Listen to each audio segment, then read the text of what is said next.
Birth is beautiful. Everything about being pregnant, the process of it, the process of having a baby, everything about that is beautiful. That wasn't the beautiful I pictured when I was in labor and when I was giving birth to my baby. But in the end, I do know that no matter how you have a baby, no matter what you endure, no matter what you go through, it's beautiful. It's a beautiful,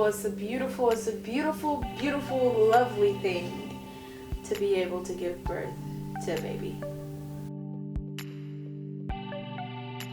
What is up, guys? Hello and welcome back to my YouTube channel, or welcome to my YouTube channel. Oh my gosh, it's been 6 weeks since I've been back on here. Actually, I think it's been about 8 weeks since I've been on here. It's been 6 weeks since I've had my baby girl, little Kapri dove. She was born on February 16th. She's sleeping right now, so that's why I got some time to put on a little makeup and do this YouTube video. Oh my gosh, I'm so excited! It was such a journey getting Kapri here, my baby girl, but she is here and you guys are gonna hear all about our journey, like the birth, the labor, all about it. So if this is something you're interested in, buckle up and get ready to listen, because I don't know how long it's gonna be, but it may be pretty long, because guess what? It was long. Very, very long. I labored long, and I labored hard, and I labored at home. But here's the thing. I've always wanted a home birth. So whenever like me and Jay found out we were pregnant, I was like, babe, look, I want a home birth. I don't like hospitals. And he was just like, okay, cool, let's do it. So I found me a midwife, and that was the beginning of our home birth journey. The time came for Kapri, and I was in labor. I was in early labor for about a week. And that's just like symptoms that, you know, the baby is about to come, or signs that the baby is about to come. Like, I bled a little bit. It's called a bloody show. I started losing my mucus plug, just stuff like that. I had mild period cramps. They were like very, very mild. Like, I couldn't even tell they were there, but if I paid attention, I knew that they were there. It was the week before her due date. She was due February 10th. So when February 10th rolled around, it was a Monday, I started getting, you know, heavier period cramps. I'm like, okay, I need to sit down. So I would sit down for them or whatever, but I would try to, like, you know, just continue my day, do normal stuff. And this was Monday. Tuesday was about the same thing. Wednesday, I was like, okay, baby girl still ain't came out yet. This is 2 days past her due date. I was like, JD, we need to go do something active. So we went and we played tennis. Yes, I played tennis. I didn't really play tennis. He would like hit the ball to me, and we played like in the front 2 squares, so I wouldn't be running around crazy and all that stuff. Went and played tennis, and I went to the gym and I walked for about 20 minutes, and then I did some squats. I was like, I'm getting this baby out no matter what. So that's what I did Wednesday. And when Thursday night came, y'all, that's when my contractions got, like, not bad, but I couldn't sleep through them. I called my midwife and I'm like, hey, look, I can't sleep through my contractions. I'm sitting on the toilet right now because I don't know what else to do. She was just like, okay, this is what I need you to do. I need you to eat something, drink something, and try to go to sleep. And if you can't go to sleep, then call me back. So I did that, and I got to sleep through the night. And this was Thursday night. And then when Friday came, my contractions were harder and longer, but they were like far apart. So I called my midwife back. She was like, okay, I'm coming to you. She lived an hour away. So I was like, okay, JD, it's time to pack up. Like, this baby is coming. We need to head to my brother's house. Okay, quick backstory. I was gonna have the baby here at my parents' house, but they live in the country, and like the closest hospital to birth the baby is like 45 minutes away to an hour, depending on traffic. And my brother lives like 5 minutes away from the hospital. So I asked him and his wife, and they're just like, of course you can birth your little baby at our house. So that was the plan. That's like, all our stuff was there. The birthing pool was there. they had been like disinfecting and everything, getting ready for the baby. So yeah, we headed to my brother's house on Friday, and on the way there, I remember just sitting there in the car, like holding on to the little thing, and every time a contraction came out, I was just like, oh, and I like try to hold the baby in. Like that's the only way that the contraction would kind of not hurt, if that makes sense. I think I'm a day off. I think this happened Thursday. We headed to my brother's house because we spent the night, yeah, this happened Thursday. We spent the night at his house Thursday night, and then that Friday was Valentine's Day, and I was still laboring in bed. It was dark in the room, just like, oh my gosh. Oh, babe, you are 4 days past your due date. I've been having contractions like crazy. Like, come on, it's time to go. So that's when my midwife was like, okay, I'm coming to you. But she said, while I'm in the process of coming to you, I need you to get up and do something. Like, it's Valentine's Day. Did Jonathan have something planned for you? Like, I need you to get up and do something. I'm like, okay. So I went and I walked around the mall with my doula, my sister Star, and my husband. We walked around the mall, and I was having contractions. I was walking around the mall, and I would just like stop, let the contraction pass, and then I'll continue. So after we walked around the mall, we went back to my brother's house, and you know, I labored there some more. And then Friday night was, I think it was really hard. Like all these Friday, Saturday, Sunday, the process of the baby girl, that was those 3 days. It's kind of a blur, so I'm gonna try to get my days straight. That Friday night was hard. When my midwife got there, she set up the birth pool and stuff, and she was like, do you want to get in it? You can labor and it'll probably help some of your contractions. I was like, sure. So Jonathan and I got in the birthing pool, and I was just laboring there, and I went like back and forth between the pool and to the bed and just the toilet, like everything. I would take hot showers, just everything to try to like calm my contractions and stay calm and like ease baby girl down. But in the process of all this, y'all, I started like vomiting like really, really bad. And everything I ate, everything I drank, would like nothing would stay down. So I'm like, great, this is just great. So I was vomiting, and I couldn't keep anything down, but I really tried to. So any chance I got, I'm like, okay, I need to eat something, drink something, no matter what happens. So that's exactly what I did. So by this time we are, I don't even, like the days and the nights blended together, the times blended together. I don't know what time was what day was what, but I had some help getting to remember my birth story and the days and stuff. So I'm thinking right now it's Saturday, and I'm still in active labor. Like my contractions are there.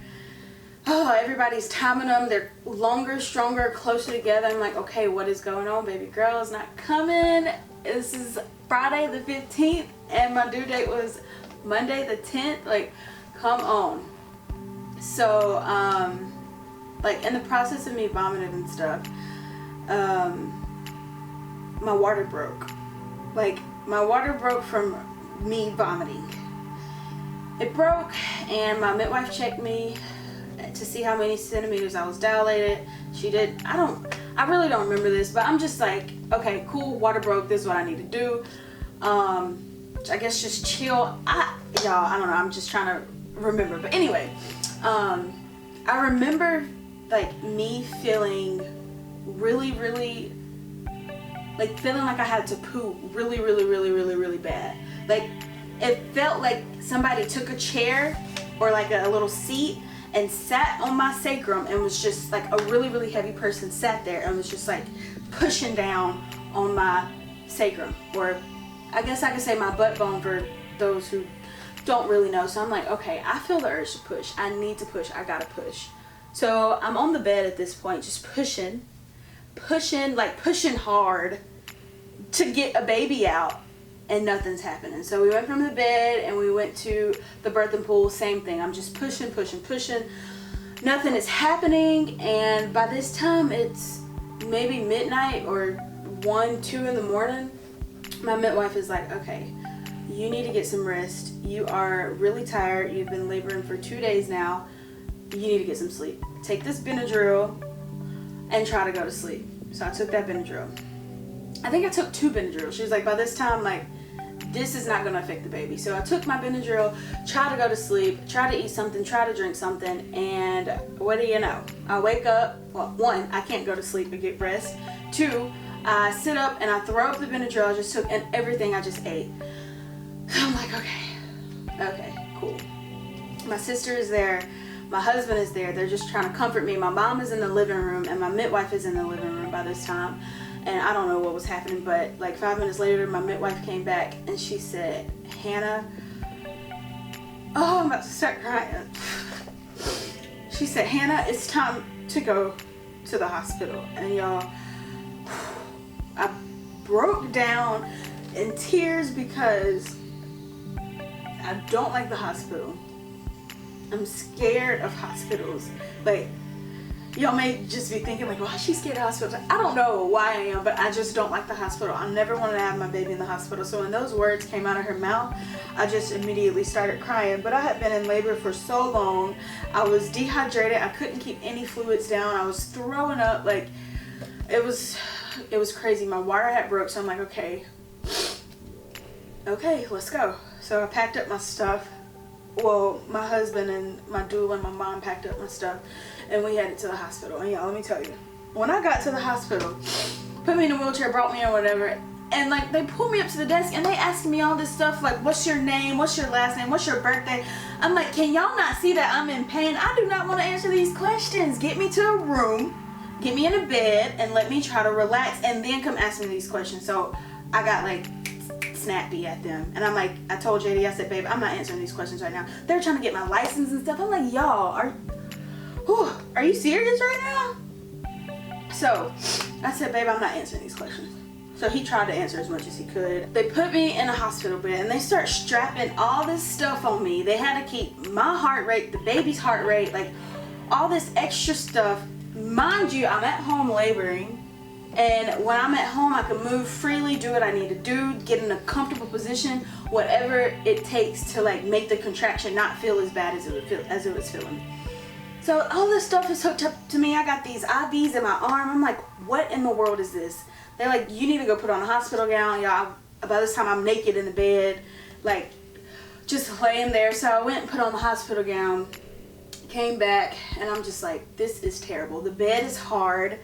I can't move freely. Like at this time I wanted to get on my hands and knees to like try to ease the contraction, but I can't. Like I can, but I can't. Like all this stuff is hooked up to me. I'm like, nurse, can you please take this off of me? Please, like I can't do what I need to do. Couldn't take it off of me. This time we had a nurse with an attitude. She was asking me all these questions. Do you want your baby to have a vitamin K shot? My sister Asia told me this. She was like, do you remember what you said to that nurse? I was like, no. She was like, she asked you if you wanted a vitamin K shot, and you were like, no. And the nurse said, do you even know what it is? Attitude from the nurse. And I was like, yes. And I told her what it was, and I'm like, I don't want that shot for my baby. So, like, why can't you understand that? Okay, so it's like 3 o'clock a.m. on Sunday morning, and I get something called Stadol. They put it in my little IV. Y'all, let me tell y'all, that stuff was amazing. If you have ever been high, it's like a high that marijuana cannot put you on. It was, I don't know, it was just amazing. I'm like, when they pushed it in, I'm like, this stuff is amazing. Like my contractions eased away. I got some sleep, got some rest, but then after it wore off, my contractions woke me up, and I'm like, can I have some more? And they gave me more and more, however much I asked for, just to like, you know, help me out. When I got to the hospital, the nurse or the doctor checked me and he was like, okay, you're 4 centimeters dilated. I'm like, what? 4 centimeters? Like at the house I was just pushing. So when he told me I was 4 centimeters dilated, he also was like, your cervix is also a little swollen. So that had to do with why the baby wasn't coming down and why I was, I guess like going backwards in my dilation. So yeah, I need to do whatever I can to get from 4 centimeters to 10 centimeters. So that's what we did. Me, my mom, my sister, and my husband did everything we could to get from 4 centimeters to 10 centimeters. So the doctor came back around 12 p.m. around lunchtime, and he checked me and he was like, okay, you're at 7 centimeters, but I cannot say this without crying. You're at 7 centimeters. You've been in labor way too long. Your water has been broke for way too long. I think when you do an epidural, I started crying. I'm like, no, this is not what I want. This is not going like how I thought it was gonna go. I don't want an epidural. I don't want to be numb. Like, I don't want any of that. I want to do this natural. I want to feel everything. I want to push my baby out. But there was no way around it. So I got an epidural, and thank God one of my high school friends was my nurse that night, or that day, or this time being, and she was there, and like, she gave me so much comfort. But got an epidural, and the doctor was like, okay, we gotta push pitocin. I'm like, I don't want my baby to push, like, I don't want my baby to have pitocin, or me to have pitocin, because that affects the baby. But I just had, like, this time I had to get her out. I was in labor for like 72 hours. But push pitocin a certain amount. He came and checked me. I was still 7 centimeters. He was like, okay, we're pushing more pitocin. We're going to give you the max. I'm like, okay. So while I had the epidural, couldn't feel jack, and while he was pushing pitocin, I was doing all these types of labor positions to get the baby down and out. So from 12 around lunchtime to 8, 9 p.m. I had an epidural, and he was pushing pitocin or whatever. He came back around 8, 9 p.m. and he checked me, and he said, you're still 7 centimeters dilated. This isn't good. Your baby isn't moving down. Her heart rate is dropping, which I knew it was going to drop because he gave me pitocin. And plus, in the process of birth, the baby's heart rate fluctuates anyway. Like, there's nothing wrong with that. But after he told me that, he said, you're going to have a C-section. Y'all, I don't know if you're watching this and laughing. I don't care. But that was the last thing on my birth plan, a C-section, because I just knew I wasn't gonna have to have one. I didn't want to have a major surgery to get my baby out. Like, in my mind, I just had this beautiful, I had this beautiful story, like this beautiful process in my mind of my baby coming out into the water, and me bringing her up to life, and her crying, and me just holding her, and her latching onto my boob, and just, but it didn't happen like that. So I cried some more, and I said, okay, this is what I gotta do to get my baby out, because I've been laboring since Friday, and it's Sunday night. So I got prepped for a C-section and everything, and went in there. I was tired. I could barely keep my eyes open. I was uncomfortable. JD was there right beside me, so like the surgery happened and everything, and he brought baby up, and he was like, do you see what it is? And I was like, is it a boy? Because we didn't find out the gender. He laughed and he said, no, it's a girl. And I'm like, what? Oh my gosh. I don't know. I just remember her holding up the baby. I remember him holding up the baby, and the baby being like, I didn't hear her cry. The baby being taken away from me. I didn't even get to touch her when she came out of my womb. And I remember her trying to cry. She couldn't cry. She was trying to, and then I blacked out. I went to sleep. So after they stitched me up and everything, I got wheeled back to the room, and I walk in, and I see my whole family is there. JD's parents are there, and I see them crying. My niece Aubrey, my oldest niece, she was crying like hard, and they tried to like suck it up, but when they rolled me in, I said, what happened to my baby? I thought my baby lost her life, but she didn't. During the process of birth. She had a bowel movement and she swallowed it. I think it's called meconium or something like that. And she swallowed a lot of it and it got into her lungs. Her lung collapsed and they had to go in and, like, I don't know, pick her lung up. I'm not sure what they really did, but those doctors saved my baby girl. She was in the NICU for a week, but, like, she's healed. She can breathe on her own, and she's here. And yeah,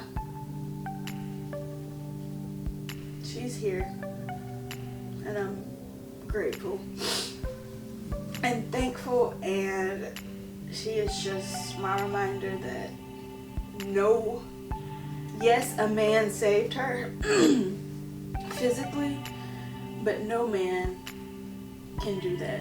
God gives the man the power and the strength to do that.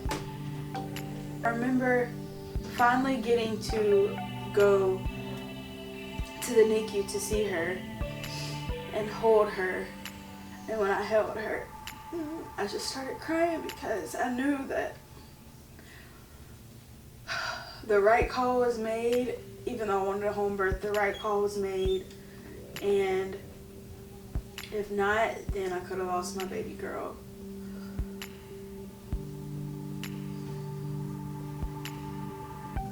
So for that, I am very, very thankful to God and Jesus and the doctors for saving her life.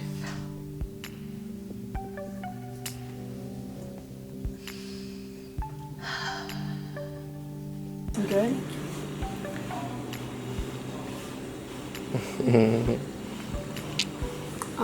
Hey, pretty girls. Hey, Daddy. Hey, pretty girls. My babies. She's doing good now.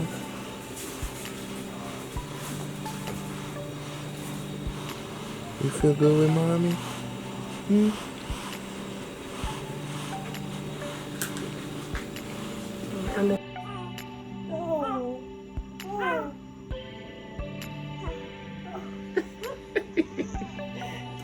I'm still healing from my birth not going how I planned, because one, when I first found out I was pregnant and I knew I wanted to do a home birth and a water birth, I prayed to God and, like, God, if it's not for me to have a home birth like I want to, then you've got 9 months. Please make something happen within these 9 months to let me know, look, you do not need to have your baby at home.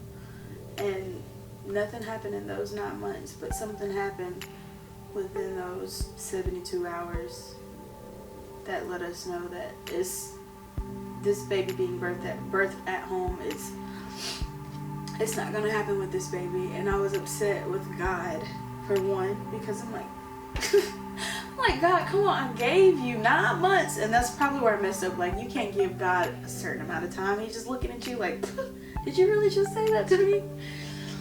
So yeah, I'm still healing from the process of the birth of my baby, but I'm very thankful that she's here. It takes a lot for me to talk about. This is my first child, and I'm like, I'm healthy. This is my first child. Like, I can do this. I can push my baby out naturally with no medicine, no nothing, at home in a pool, just how it should be. But it didn't happen that way.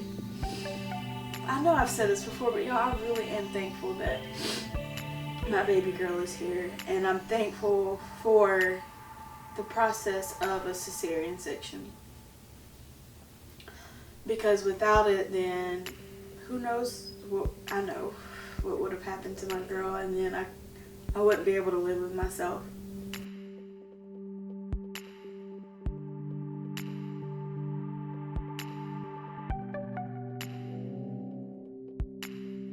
I hope you guys enjoyed my birth story. It definitely didn't go how I wanted it to, but I'm so thankful for my story because I feel like in the long run it's gonna make me stronger as a woman and allow me to raise Kapri up and make her like a strong woman. Not make her a strong woman, but raise her up and lead her in the right direction to become a strong woman and a woman after God. Like, yeah. So thank you guys so much for watching, and make sure you come back whenever I post another YouTube video. Also, if you like this video, make sure you like it and subscribe to it and share it with somebody. Maybe you know somebody who's been through what I've been through, maybe it can help them. I don't know, but share it. So thank y'all. Bye. Kisses, mama. I love my mama kisses. I love my mama kisses. I love my mama kisses. I love them.